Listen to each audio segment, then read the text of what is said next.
अस्सलामुअलैकुम स्टूडेंट्स, आज हम 10th क्लास की फ़िज़िक्स के चैप्टर नंबर 14 का लेक्चर नंबर 9 स्टार्ट करेंगे। आज का हमारा जो टॉपिक है वो है characteristics of ohmic and non ohmic conductors.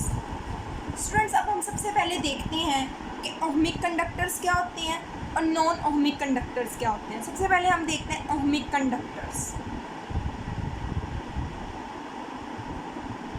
ठीक है स्टूडेंट्स, ओहमिक कंडक्टर्स जो हैं ऐसे मटेरियल्स होते हैं जो ओहम्स लॉ को ओबे करते हैं, मतलब ओहम्स लॉ को फॉलो करते हैं। ओबे पैरवी करना, फॉलो करना, ओहम्स लॉ। ऐसे मटेरियल जो ओहम के कानून को फॉलो करते हैं उनको ओहमिक कंडक्टर्स कहा जाता है। स्टूडेंट्स, ये ओहम्स लॉ को किस तरीके से करते हैं कि इनकी जो रेजिस्टेंस होती है ना, रेजिस्टेंस जो है वो कांस्टेंट रहती है for wide range of voltage. इसका क्या मतलब है?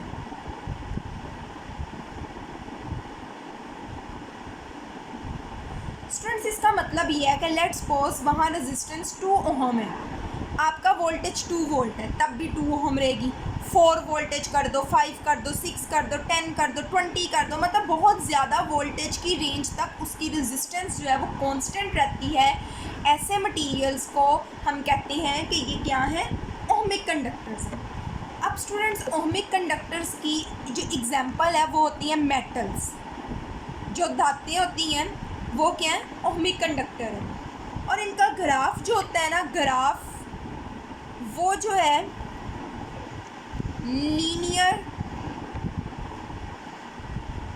लीनियर वोल्टेज करंट होता है।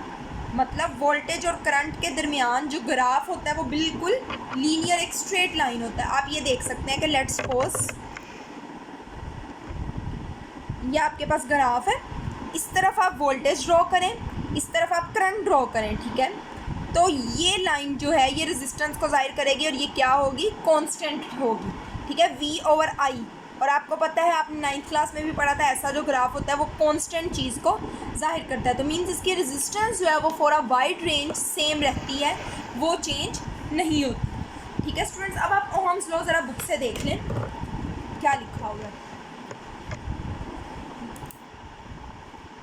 Ohm's law is valid only for certain material. Ohm का कानून कुछ मटीरियल्स पे एप्लीकेबल होता है, हर तरह के मटीरियल्स पे नहीं होता। और जिन पे एप्लीकेबल होता है वो कौन से हैं, ohmic material. Materials that obey Ohm's law, ऐसे मटीरियल जो ओहम्स लॉ को फॉलो करते हैं and hence have a constant resistance, और उनकी रेजिस्टेंस जो है वो एक जैसी रहती है, कांस्टेंट रहती है over a wide range of voltage. Voltage की बहुत ज़्यादा रेंज तक इसकी रेजिस्टेंस सेम रहती है, are said to be ohmic, उनको ओहमिक कहा जाता है। ये हो गया आपका ओहमिक मटीरियल। ठीक है, आगे नॉन ओहमिक की उसको भी छोड़ दें। Ohmic materials have a linear voltage current relationship. Ohmic material का जो करंट वोल्टेज रिलेशनशिप होता है वो क्या होता है, लीनियर होता है। Over a large range of applied voltages, voltage की बहुत ज़्यादा रेंज तक उसका ग्राफ जो है वो लीनियर रहता है।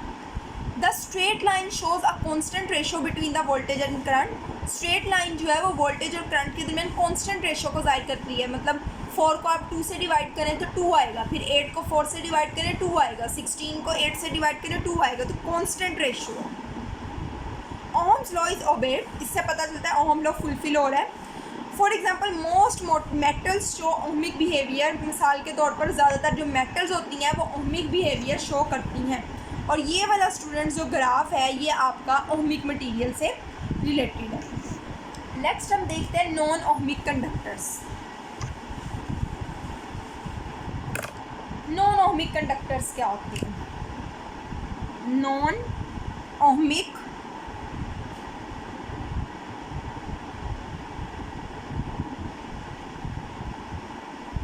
स्टूडेंट्स ऐसे मटीरियल्स जो ओहम्स लॉ को फॉलो नहीं करते, नॉट ओबे ओहम्स लॉ, जो ओहम्स लॉ को फॉलो नहीं करते। और क्या होता है कि इनकी रेजिस्टेंस जो है वो चेंज होती रहती है।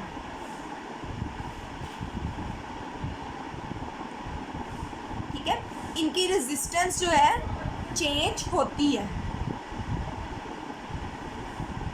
मतलब वोल्टेज की वैल्यू चेंज होगी ठीक है, वोल्टेज की वैल्यू ज़्यादा कम होने पे रेजिस्टेंस की वैल्यू ज़्यादा भी हो सकती है, कम भी हो सकती है। लेट्स सपोज वोल्टेज की वैल्यू अगर हम बढ़ा रहे हैं, ठीक है, तो रेजिस्टेंस कम भी हो सकती है, रेजिस्टेंस जो है वो ज़्यादा भी हो सकती है।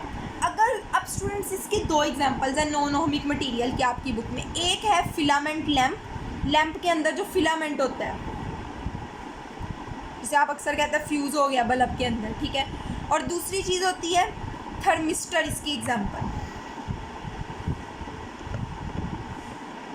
ठीक है स्टूडेंट्स। अब फिलामेंट लैंप क्या होता है? फिलामेंट लैंप ऐसा है कि इसकी जो रेजिस्टेंस होती है, जैसे जैसे वोल्टेज बढ़ता है रेजिस्टेंस जो है वो ज़्यादा होती है। रेजिस्टेंस ज़्यादा होने का क्या मतलब है? रुकावट ज़्यादा हो रही है, तो करंट जो है वो कम होना स्टार्ट हो जाता है, ठीक है स्टूडेंट्स। और इसका हम ग्राफ किस तरीके से बनाते हैं, ये अगर आपके पास ग्राफ है, ठीक है, तो इस तरफ अगर हम वोल्टेज ले रहे हैं, इस तरफ करंट ले रहे हैं, तो ये इसका ग्राफ होगा, ठीक है। मतलब वोल्टेज जब जैसे जैसे बढ़ेंगे तो करंट की वैल्यू कम होना स्टार्ट हो जाएगी, ये देखें। अब ऐसे जाने का क्या मतलब है कि वैल्यू सेम रह रही है, ऑलमोस्ट कम तरीके से बढ़ रही है, लेकिन अगर ऐसे जाए तो करंट की वैल्यू बढ़ेगी। ये होता है फिलामेंट लैंप। लेकिन स्टूडेंट थर्मिस्टर जो है ना वो इसका ऑपोजिट सीन है, इसे कहते हैं heat sensitive resistor,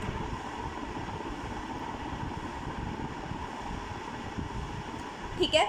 thermistor opposite behave करता है, मतलब जैसे जैसे वोल्टेज बढ़ता है तो इसकी रेजिस्टेंस जो है वो कम होना स्टार्ट हो जाती है, इधर वोल्टेज इधर करंट, ठीक है। जैसे जैसे वोल्टेज बढ़ेगा रेजिस्टेंस क्या होगी? कम होगी। रेजिस्टेंस कम होगी इसका मतलब है करंट की वैल्यू भी कम होगी, और ये देखें ये कम हो रही है आहिस्ता आहिस्ता, ठीक है स्टूडेंट्स। तो इसको हम बुक से रीड कर लेते हैं। आगे यहाँ से ही डेफिनेशन थी, materials having resistance that changes with voltage और करंट आर नॉन ओहमिक। ऐसे मटीरियल जिनकी रेजिस्टेंस करंट या वोल्टेज के चेंज होने से चेंज होती है उसको क्या कहते हैं? Non ohmic. Non ohmic materials have a non linear voltage current relationship. इनका जो रिलेशनशिप होता है नॉन लीनियर होता है। फॉर एग्जाम्पल इसमें दो एग्जाम्पल हैं, filament lamp and a thermistor. सबसे पहले फिलामेंट लैम्प पे हेडिंग बना लेंगे, the resistance of filament rises. Filament की जो रेजिस्टेंस है वो बढ़ती है, करंट डिक्रीजेस, रेजिस्टेंस बढ़ रही है और करंट क्या हो रहा है? कम हो रहा है। एज इट गेट्स हॉटर, जैसे ही वो गर्म होता है, which is shown by the gradient getting steeper, जिसे इस स्टीप से दिखाया गया जो आहिस्ता आहिस्ता बढ़ रही है। आगे second, a thermistor a heat sensitive resistor behaves in the opposite way. Thermistor जो होता है वो उससे ऑपोजिट बिहेव करता है, मतलब उसका करंट बढ़ना शुरू हो जाता है, रेजिस्टेंस कम होना स्टार्ट हो जाती है। Behaves in the opposite way, its resistance decreases, इसकी रेजिस्टेंस जो है वो कम होती है, करंट जो है इंक्रीजेस, करंट जो है वो बढ़ता है। कब बढ़ता है?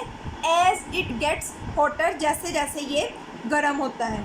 ऐसा क्यों है? This is because on heating, ऐसा इस वजह से है कि गर्म होने में more free electrons become available for conduction of current, वो मेल्ट हो जाते हैं, फ्री इलेक्ट्रॉन्स की तादाद जो है वो ज़्यादा हो जाती है, जिसकी वजह से कंडक्ट करंट हो सकता है। तो स्टूडेंट्स ये आपको ओहमिक मटेरियल का ग्राफ दिखाया गया जिसमें रेजिस्टेंस फिक्स है, ये आपको फिलामेंट लैंप का ग्राफ दिखाया गया जिसमें रेजिस्टेंस फिक्स नहीं है बल्कि रेजिस्टेंस जो है वो इंक्रीज़ हो रही है, और ये आपको थर्मिस्टर का ग्राफ दिखाया गया जिसमें रेजिस्टेंस चेंज तो हो रही है बट इंक्रीज़ नहीं हो रही, कम हो रही है, ठीक है। ये थर्मिस्टर के बारे में ना यहाँ एक लाइन लिखा है, थर्मिस्टर कहाँ यूज़ होता है। Thermistor is used in a circuit that sense temperature changes, ठीक है, जो टेम्परेचर चेंजेस को डिटेक्ट करने के लिए यूज़ होते हैं उन चीज़ों पे थर्मिस्टर यूज़ होते हैं।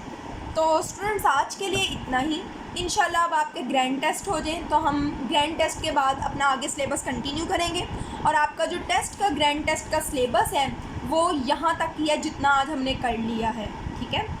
तो chapter number 14 ohmic and non ohmic material तक, फैक्टर्स अफेक्टिंग रेजिस्टेंस से पहले तक, और एक्सरसाइज के फर्स्ट 4 न्यूमेरिकल्स भी इंक्लूड होंगे। तो आज के लिए इतना ही, अल्लाह हाफ़िज़।